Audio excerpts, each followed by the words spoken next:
7월 15일 수요일 생명의 말씀과 함께하는 가정예배를 시작합니다. 다같이 찬송가 552장 아침 해가 돋을 때 1절과 4절을 부르겠습니다.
이 시간 우리에게 주시는 하나님의 말씀은 잠언 11장 23절로 30절 말씀입니다.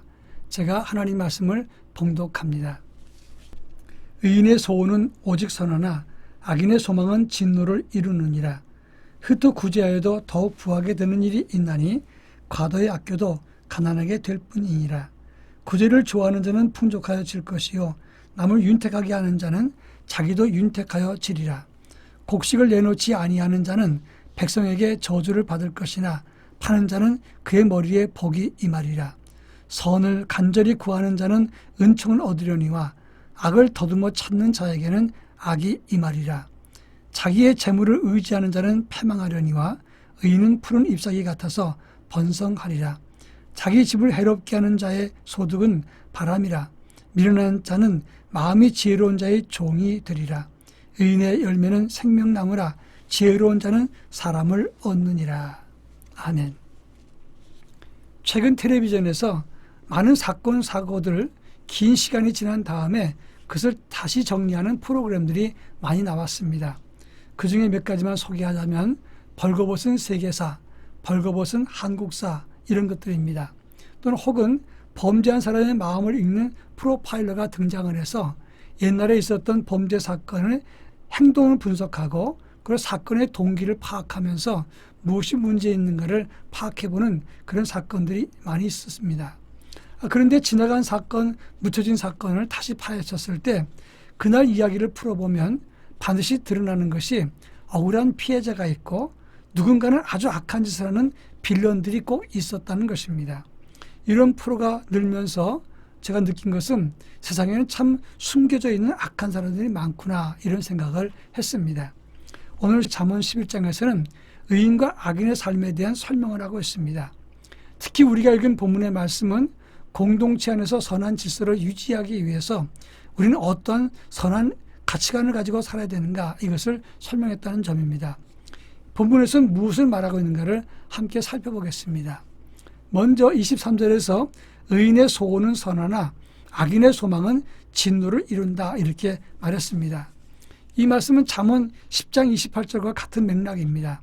잠언 10장 28절에서는 의인의 소망은 즐거움을 이루어도 악인의 소망은 끊어지느니라 이렇게 말했습니다. 여기서 말하는 소원과 소망이라는 말은 간절히 바라는 것을 말하는 겁니다. 그럼 의인이 간절히 바라는 것이 무엇인가? 하나님과 교제하고 하나님 뜻을 찾고 하나님의 선하고 아름다운 것을 추구한다는 것을 말하는 겁니다. 그러나 반대로 악인의 바람은 진노를 이루고 이는 걸 그들이 기업에서 끊어진다고 설명을 했습니다.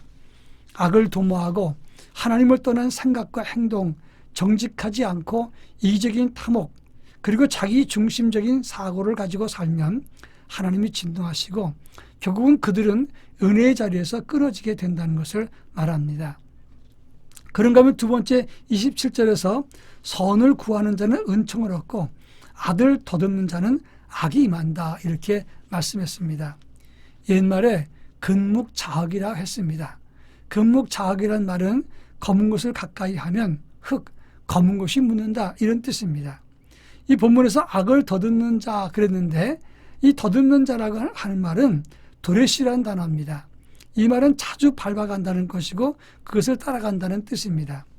악한 것을 가까이 하고 그것을 밟아가면 악한 것이 쏟아집니다. 악한 것들이 묻어난다고 하는 것입니다.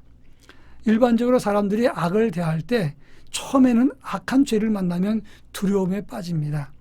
그런데 그 악한 죄를 저지르는 것을 자주 접하게 되면 그것이 죄인지 아닌지 느낌이 약해집니다.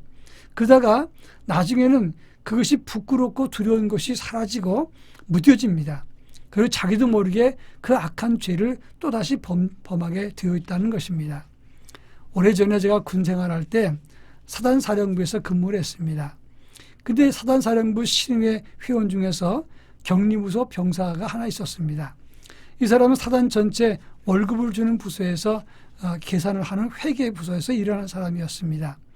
한 달에 한 번씩 전 사단 장병들 월급을 주려면 밤샘 작업을 하는 경우가 있었습니다. 그런데 그 작업이 끝나고 나면 이제 그 부서끼리 회식을 나가는데 그 친구는 목사 아들이었습니다. 술집에서 술을 먹고 접대하는 여성이 있는 집에서 위박을 하는 겁니다. 그러니까 그 돈은 어디서 나오는지 모르겠지만 그들이 알아서 다 처리한다고 합니다. 그런데 그 친구가 나가면서 이런 말 했습니다. 이건 너무 심하고 싫습니다. 그런데 내가 고참이 되면 이 악한 관행을 없애버리겠습니다. 그랬습니다. 그런데 그 친구가 계속해서 거절 못하고 그렇게 나가더니 나중에 고참이 되니까 자기가 앞장서서 그 일을 했습니다. 저는 너무나 서운하고 안타까웠습니다. 이것이 악을 가까이 했을 때의 특징이라고 하는 겁니다. 여러분, 악을 가까이 하면 악한 것이 우리에게 찾아오게 되는 것이고 악이 임할 수밖에 없는 겁니다. 이제 마지막으로 28절과 30절에서 의인은 푸른 잎사귀와 같다. 그리고 의인의 열매는 생명나무라고 했습니다. 이 푸른 잎사귀라는 말은 케알레라는 단어인데 일어선다는 뜻이 담겨 있습니다. 다시 말해서 푸른 잎사귀는 번창하고 우거진다 이런 뜻이 되는 것입니다. 생명나무와 같이 번성하는 그런 가지처럼 이렇게 일어설 수 있다는 것을 말하고 있습니다. 악한 일을 도모한 것은 처음엔 달콤할 수 있습니다. 그러나 그 길은 망하는 길입니다.